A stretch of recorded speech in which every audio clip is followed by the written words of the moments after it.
देखिए assignment discussion कर रहे थे। देखो क्वेश्चन नंबर 80 पूछ रहा है ग्राउंड स्टेट यानी n बराबर 1 से हाइड्रोजन ने एब्जॉर्ब की एनर्जी कितनी, delta E is equal to 12.1 electron volt. तो बताओ किस ऑर्बिट में जाएगा। ठीक, तो इसको करने के दो तरीके। पहला लंबा तरीका क्या, delta E is equal to 13.6 z square 1/n1 square minus 1/n2 square. ठीक, तो 12.1 is equal to 13.6। z hydrogen के लिए कितना है 1, 1/1 स्क्वायर माइनस 1/n2 स्क्वायर। ये पता नहीं क्यों मुझे लग रहा मैं करा चुका हूँ, तब भी एक बच्चे ने पूछा है। ये इधर ले जाओ तो 1/n2 स्क्वायर कितना हो जाएगा, 1 माइनस 12.1 अपॉन 13.6, 13.6 माइनस 12.1 अपॉन 13.6 यानी 1.5 अपॉन 13.6 अप्रॉक्सीमेटली। तो तुम खुद बताओ 15 9 का कितना होता है 135, तो ये अप्रॉक्सीमेटली 1/9 हुआ। तो n2 square is equal to 9, n2 कितना हो गया 3। लेकिन ये बहुत ही बेकार तरीका है इस सवाल को करने का। अगर हाइड्रोजन के लिए आए तो मैंने आपको तरीका बता रखा है। क्या आपको एनर्जी लेवल याद होने चाहिए।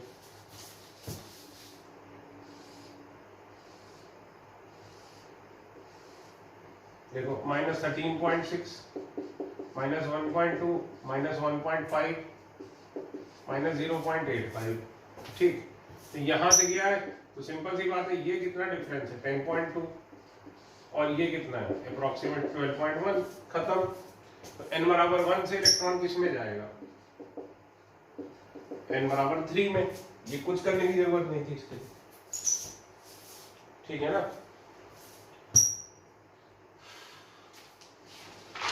इस टाइप का मैं करा भी चुका हूं।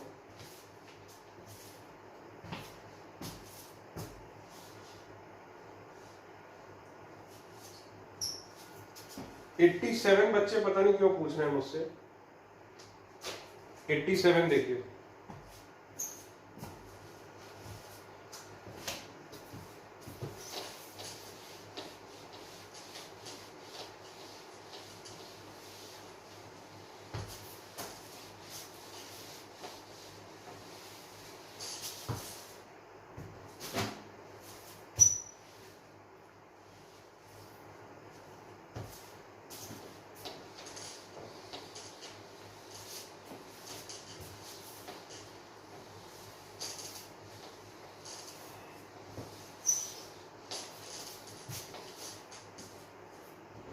देखो 87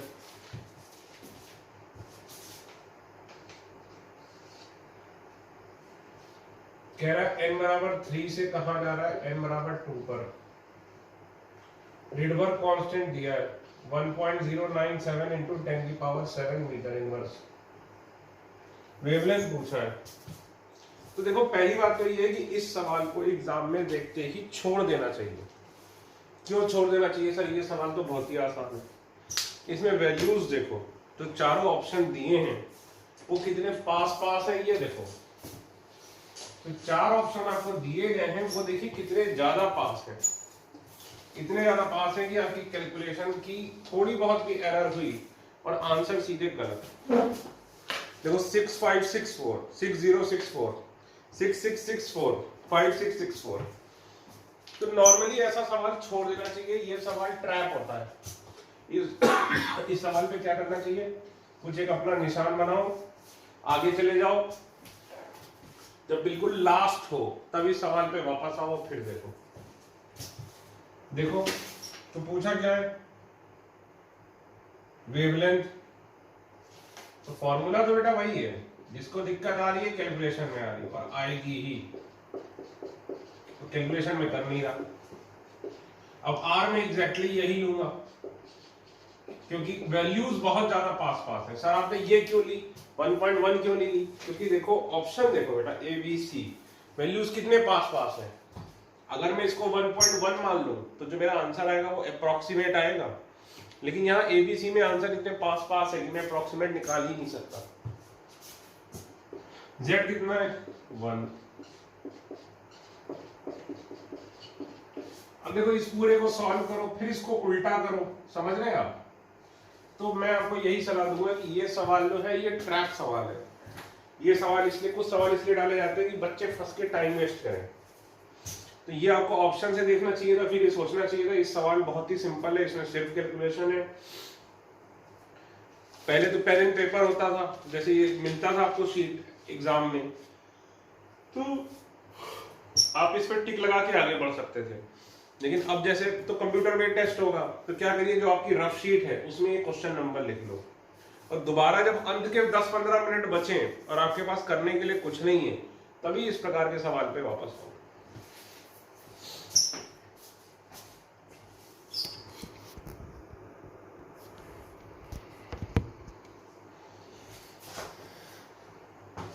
ठीक है, तो ये सवाल बेटा ट्रैप सवाल है। अगर आपका ये नहीं हो रहा, आंसर नहीं आ रहा, तो उसमें कुछ नहीं कर सकता हूं।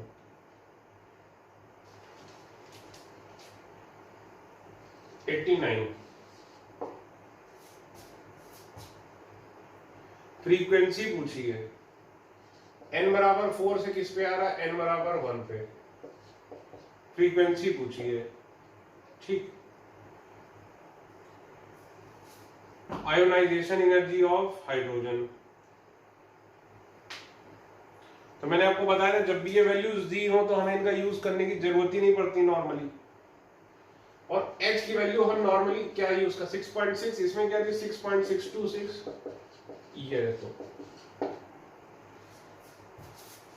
तो भाई न्यू बराबर क्या होगा, c बाई लैम्डा होगा कि नहीं?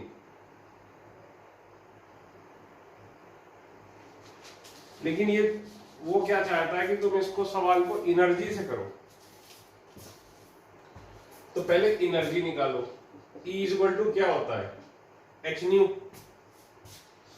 ठीक, और वो फॉर्मूला क्या होता था, 21.8 इंटू 10 की power minus 19 joule z square 1/n1 square minus 1/n2 square. ठीक, तो देखो h की वैल्यू उसने दी है कितनी, 6.626 इंटू 10 की पावर माइनस 34, न्यू निकालना है। ये हो गया 21.8 इंटू 10 की पावर माइनस 19, इधर भी जूल सेकेंड और ये भी जूल, तो इधर भी जूल इधर भी जूल, z हो जाएगा 1 स्क्वायर 1/1 स्क्वायर माइनस 1/4 स्क्वायर।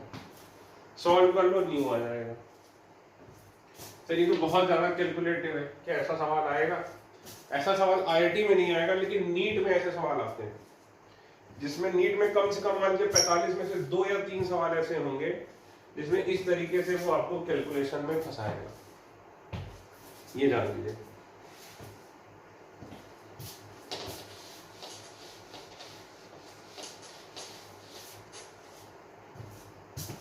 ठीक, अगला देखो 90,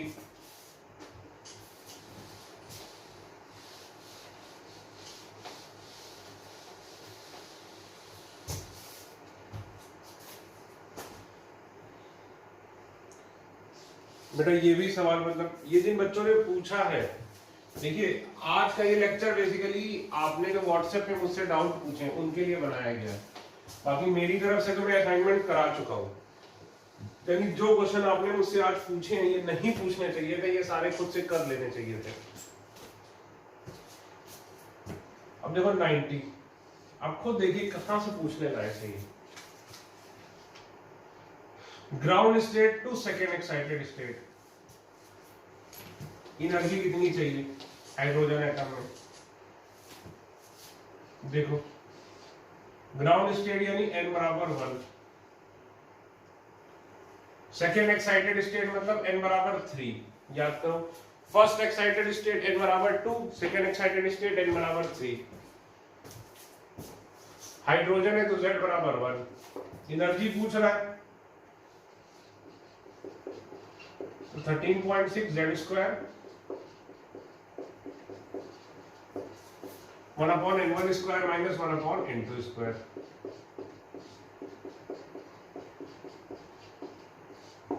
अब या तो इसको बैठ के तुम सॉल्व करो, ठीक, first method. Second method,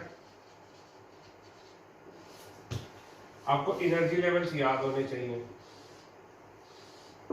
n बराबर 1, n बराबर 2, n बराबर 3, n बराबर 4।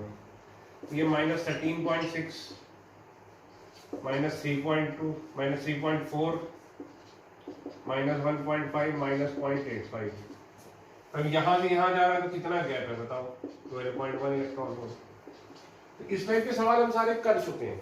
तो बेटा जो भी ये सवाल जिसने भी मुझसे पूछे व्हाट्सएप पे या जिससे भी खुद से नहीं हुए थे, तो you really need to revise.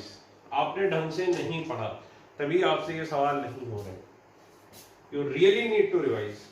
Revise करो अच्छे से। कॉन्सेप्ट आपका क्लियर नहीं है, ये जान लीजिए कि आपका कॉन्सेप्ट वीक है।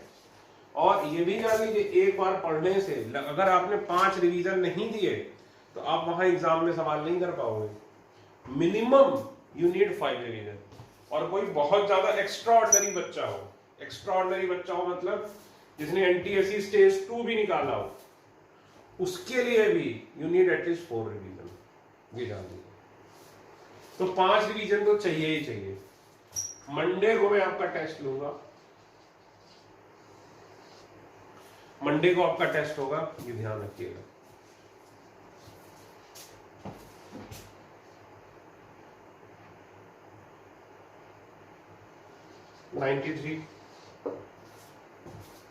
अब कह रहा है radius of first orbit of hydrogen atom is R. अरे यार ये सब सवाल पूछने ही नहीं चाहिए। आरएन क्या होता है? 0.529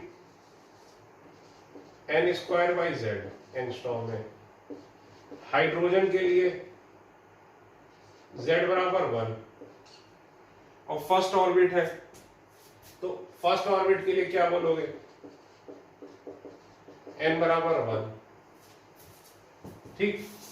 तो r दिया है हाइड्रोजन के लिए, तो r is equal to 0.529 into 1 square upon 1, यानी 0.529 एंगस्ट्रॉम क्या है? r।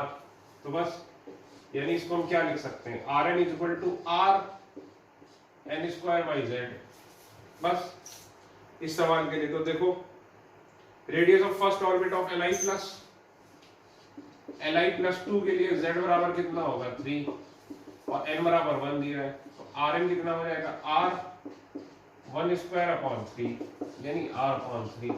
बस कितना सिंपल है यार।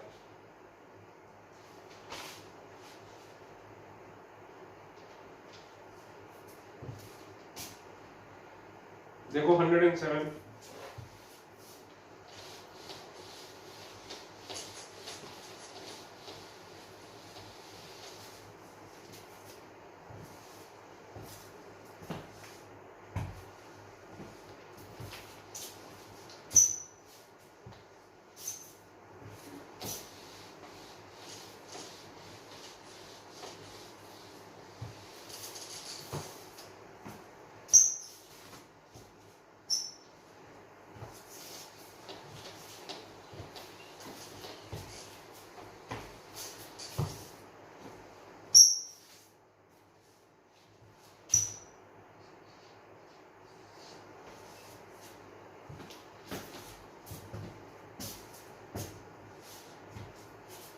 शॉर्टेस्ट वेवलेंथ इन लाइमन सीरीज।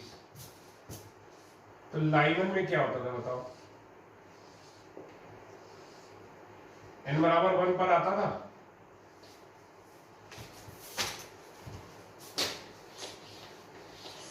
अच्छा एक बात और, अगर मैं सवाल करा रहा हूं तो आपने लिखना ही लिखना है। और एक दो बच्चों ने डाउट पूछा था कि सर ये किस कॉपी में लिखना है, तो भाई सीधी सी बात है, जो एक आपकी क्लास वर्क कॉपी है, जितने भी मैं लेक्चर कराऊंगा सारे के सारे आपने एक ही साथ लगातार कॉन्टिन्यूसली लिखना है। मतलब थ्योरी लिखा है, उसके बाद जो मैं क्लास में जैसे जैसे कराता चलूंगा आपने क्लास में वैसे वैसे करना है। खुद जो कर रहा है वो कभी क्लास बुक में नहीं। लाइमन तो इसकी एनर्जी सबसे कम है और सबसे ज्यादा एनर्जी किससे आएगी? इसमें डेल्टा ई मैक्सिमम होगा तो लैम्डा क्या होगा? मिनिमम। इसमें डेल्टा ई मिनिमम होगा तो लैम्डा क्या होगा? मैक्सिमम। तो पूछा क्या है, शॉर्टेस्ट वेवलेंथ। तो शॉर्टेस्ट वेवलेंथ कब होगी बताओ, कभी भी इन एनी सीरीज, चाहे वो कोई भी हो, लाइमन हो, बाबर हो, कुछ भी हो, शॉर्टेस्ट वेवलेंथ कौन सी होगी, जिसमें n2 क्या होगा, इन्फिनिटी। यानी इसको क्या बोलते थे, याद करो, लिमिटिंग लाइन भी बोलते थे। ठीक है, तो बस लाइमन सीरीज, तो लाइमन है, तो लाइमन के लिए n1 क्या हो जाएगा, 1। Shortest wavelength maximum energy, n2 बराबर इंफिनिटी। तो पूछा क्या है, वेवलेंथ, तो 1 upon lambda is equal to R Z square.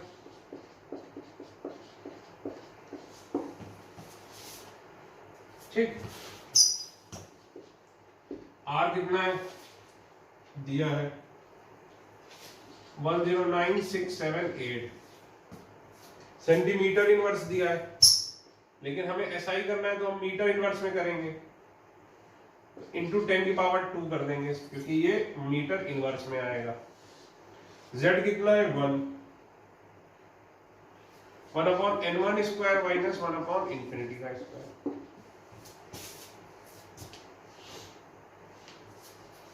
ठीक है, तो लैम्डा निकाल लो। एक देखो इसका दूसरा तरीका है, ट्रिक। आपको उस दिन बताया था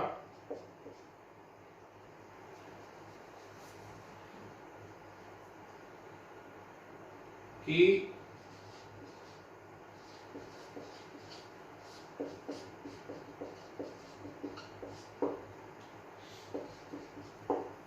लैम्डा और डेल्टा ई में ये रिलेशन होता है। सुनो मेरी बात, तो इसमें देखो डेल्टा ई निकाल लो, फिर लैम्डा निकाल लो। डेल्टा ई कितना होगा, 13.6 Z square 1 upon n1 square minus 1 upon n2 square. तो 13.6 जेड कितना है, 1 का square 1 upon 1 square minus 1 upon infinity का स्क्वायर। तो ये कितना आ गया, 13.6 इलेक्ट्रॉन वोल्ट। तो खुद बताओ लैम्डा क्या हो जाएगा, 12000 लैम्डा इन एंगस्ट्रॉम 12400 अपॉन डेल्टा ई इन इलेक्ट्रॉन वोल्ट। तो 12400 अपॉन 13.6। ठीक, तो खुद सोचो ये कितना जाएगा, ये लगभग 9 टाइम्स जाएगा, अप्रोक्सीमेटली 9000 आना चाहिए यहाँ पर, नहीं 900। तो आंसर हो जाएगा डी, क्योंकि 13 9 का कितना होता है, 13 9 का होता है 117। तो 13.6 जो है वो 900 समथिंग आना चाहिए। सर आप ये कैसे गेस कर सकते हो, अब बेटा ये मैं कर लेता हूँ, आप नहीं कर पाते हो तो आप कैलकुलेट करके देखो। एक तो ये तरीका हो गया, ये जनरल तरीका है। दूसरा एक ये तरीका हुआ, अगर लैम्डा निकालने को आए तो एनर्जी निकालो पहले और ये ट्रिक लगा दो। ठीक है,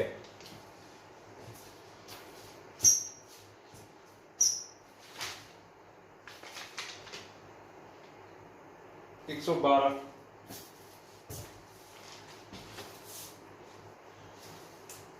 पता नहीं क्यों मुझे लग रहा है मैं 112 करा चुका हूं, फिर भी करा देता हूं क्योंकि याद नहीं है। 112 अगर कराया है कि नहीं, इसके मिलता जुलता एक सवाल मैं करा चुका हूं। देखिए 112 में पूछा गया है एनर्जी, हाईएस्ट एनर्जी इन बार्बर सीरीज, लेकिन एनर्जी की यूनिट किसमें दी है, सेंटीमीटर इनवर्स में। एनर्जी की यूनिट किसमें दी है, सेंटीमीटर इनवर्स में। तो जब भी एनर्जी पूछे और ऑप्शन में यूनिट किसमें दी हो, सेंटीमीटर इनवर्स में, यानी वो बेटा क्या निकलवाना चाह रहा है, वेव नंबर। हायर लेवल पे जब एक्सपेरिमेंट करते हैं तो एनर्जी को वेव नंबर के टर्म्स में भी एक्सप्रेस करते हैं। जब भी हम स्पेक्ट्रम देखते हैं तो हम एनर्जी को वेव नंबर से भी देखते हैं। तो 112 में यही खास बात है कि पूछी एनर्जी गई है, एनर्जी को स्पेक्ट्रम में कैसे एक्सप्रेस कर सकते हो, वेव नंबर के टर्म्स में भी एक्सप्रेस कर सकते हो, वेव नंबर आल्सो। बाकी तो है कि इलेक्ट्रॉन वोल्ट और जूल में, लेकिन वेव नंबर के टर्म्स में भी एक्सप्रेस कर सकते हो। तो किस तरीके से पूछा गया है ये कैसे पता चलेगा? ऑप्शन को देखते हैं। तो देखो, अब highest energy in Balmer series, तो कभी भी हाईएस्ट एनर्जी वाला कहां से आएगा? आपको मैंने बताया इंफिनिटी से।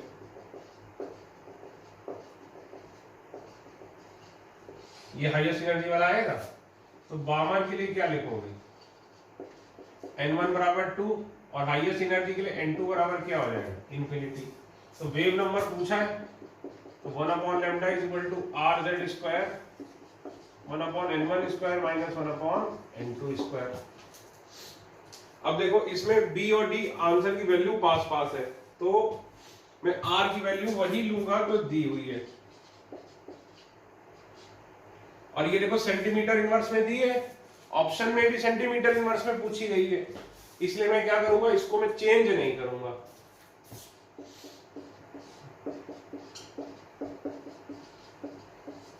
ठीक, ये 109,737/4,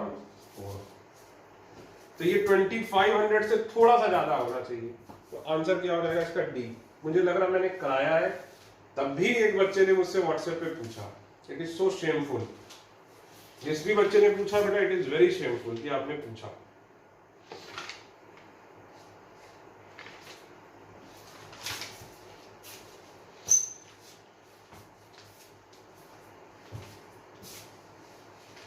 वन 124 एक बच्चे ने पूछा है, ऑलरेडी डन इन थ्योरी। मतलब 124 आप कैसे पूछ सकते हो, मेरी समझ में नहीं आता। आप पढ़ते कैसे हो? आप थ्योरी तक नहीं पढ़ते, आपको पता भी नहीं कि आपको समझ कराया जा चुका है। बेटा लिख के होती पढ़ाई, लिख के जब सवाल करोगे तभी आपको होगा, ये जान लीजिए। मैं करा चुका हूं 124 और फिर भी आप मुझसे पूछ रहे हैं।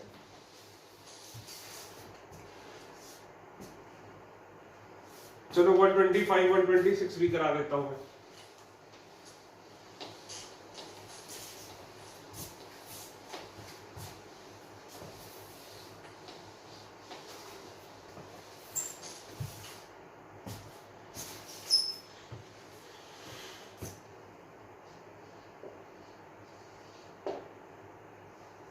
आयोनाइजेशन एनर्जी,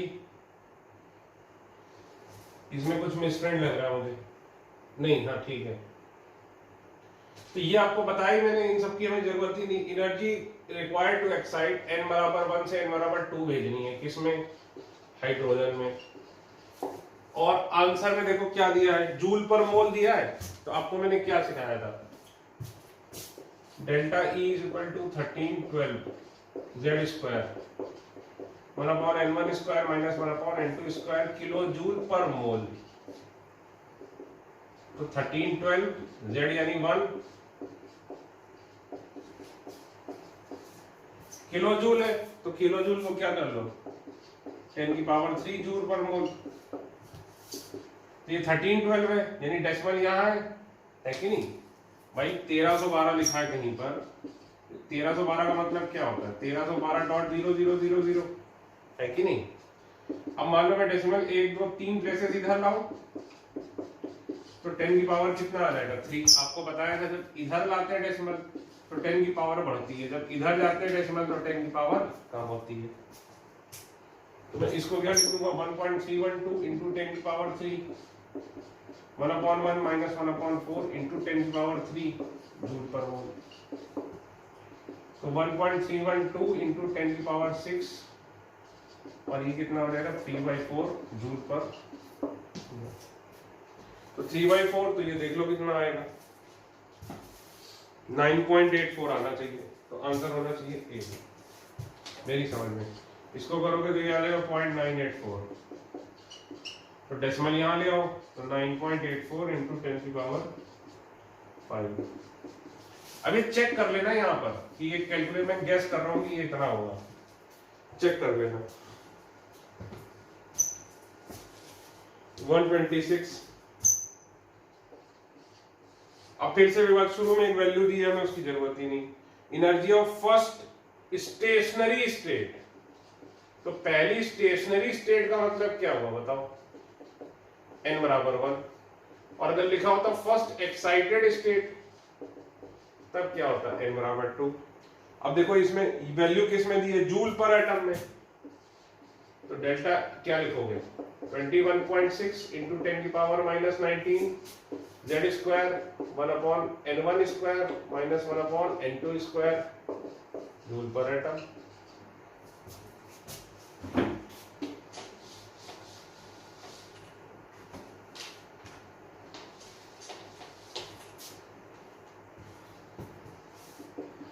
तो 21.6 इंटू 10 की पावर माइनस 19,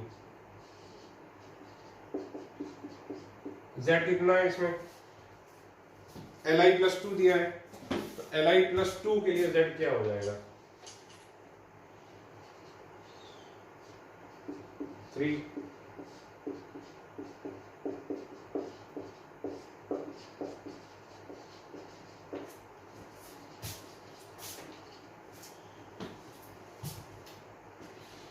ठीक,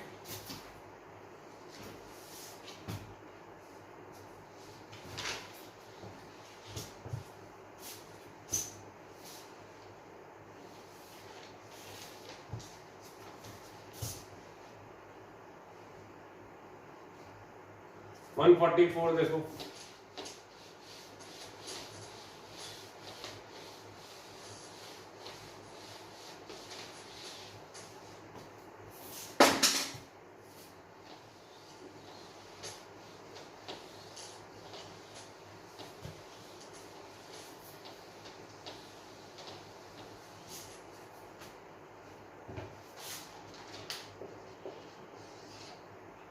कह रहा है काइनेटिक एनर्जी कितनी है 6.023 इंटू 10 की पावर 4 जूल पर मोल, जब लैम्डा कितना है 600 नैनोमीटर, यानी this minimum amount of energy required.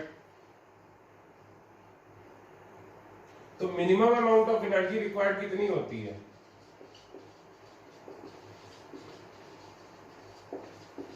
भाई मिनिमम कितनी एनर्जी चाहिए, बाइंडिंग एनर्जी या फिर क्या बोलोगे वर्क फंक्शन, तो बस E is equal to work function plus kinetic energy. E क्या लिखोगे Hc upon lambda, work function plus kinetic energy. अब सब रख दो वैल्यू, 6.6 इंटू 10 की पावर माइनस 34, 3 इंटू 10 की पावर 8, लैम्डा 600 इंटू 10 की पावर माइनस 9। काइनेटिक एनर्जी कितनी है 6.023 इंटू 10 की पावर 4। लेकिन ये देखो इसमें खेल है, अच्छा मैं समझाइए जिस कोई बच्चे ने पूछा ये क्यों पूछा। ये देखो काइनेटिक एनर्जी जो यहाँ पर दी है ये किसके लिए दी है, जूल पर मोल के लिए। इसका मतलब क्या है, ये सवाल अच्छा है, मेडिकल के लिए एकदम परफेक्ट सवाल है ये, कि जूल पर मोल यानी 1 मोल इलेक्ट्रॉन निकलेंगे तो उनकी एनर्जी इतनी होगी, यानी 1 मोल इलेक्ट्रॉन की काइनेटिक एनर्जी कितनी होगी 6.022 कर लेते हैं इसे, चलो 23 रहने देते हैं, इंटू 10 की पावर 4 जूल। 1 मोल इलेक्ट्रॉन का मतलब क्या हुआ 6.022 इंटू 10 की पावर 23 इलेक्ट्रॉन। अगर निकलेंगे तो उनकी एनर्जी कितनी होगी, इतनी। तो 1 इलेक्ट्रॉन की एनर्जी कितनी होगी 6.023 इंटू 10 की पावर 4 और 6.022 इंटू 10 की पावर 23। ये कट गया, ये ऊपर आया, कितना आ गया 10 की पावर माइनस 19 जूल। तो ये कितना आ गया ये, और ये भी जूल में। 1 इलेक्ट्रॉन की बात चल रही थी ना, तो इसलिए इस बच्चे का आंसर नहीं आया, इस पे स्टार बना लो, इसलिए ये पूछा और बिल्कुल ये अच्छा डाउट था जो भी बच्चे ने पूछा। आज के पूरे लेक्चर में यही एक सवाल डंका था बस, ये समझो ना, ये जूल पर मोल दिया था, जूल पर मोल दिया था, इसका मतलब क्या है कि 1 मोल इलेक्ट्रॉन की काइनेटिक एनर्जी इतनी है, यानी इतने इलेक्ट्रॉन की काइनेटिक एनर्जी इतनी है, तो 1 इलेक्ट्रॉन की एनर्जी इतनी है।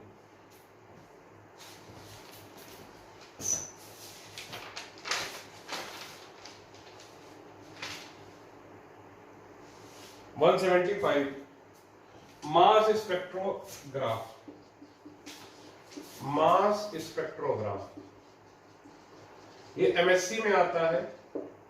इसका यूज किया और सही ये जान लो, E/M रेशियो निकालता है ये, बस ये लर्न ही करना है और कुछ नहीं है।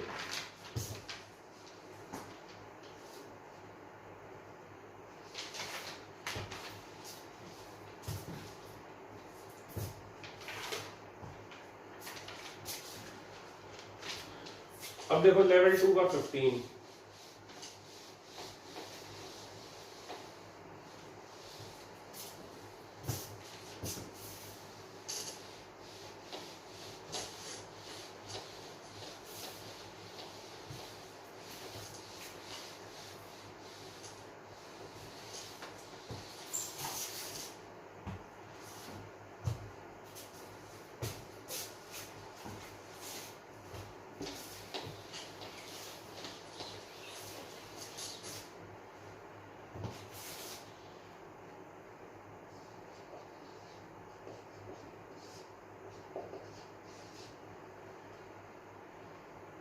देखो ये मैंने बताया था, फिर भी आप पूछ रहे हैं मुझसे, पता नहीं क्यों पूछते हैं, मतलब ये समझ में नहीं आता, जो चीज बिल्कुल लिखा चुका हूँ फिर भी आप पूछ रहे हो।